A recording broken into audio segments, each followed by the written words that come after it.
আমরা এখন অবস্থান করছি 12 বাজার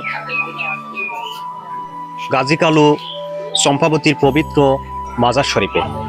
আমরা আপনাদেরকে দেখাবো এই অলিদের মাজার।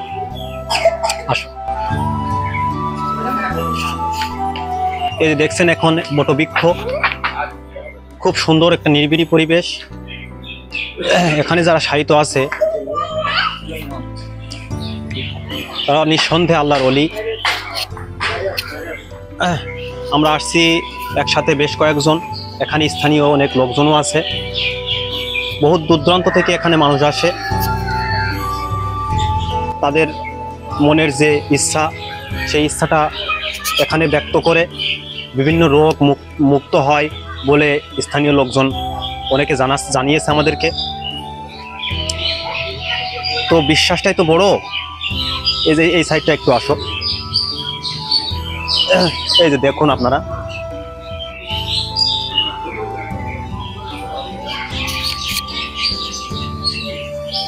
এখানে গাছ বেশ কয়টা গাছ আছে, সবাই বটবৃক্ষ, শালিকের কলকাকলি।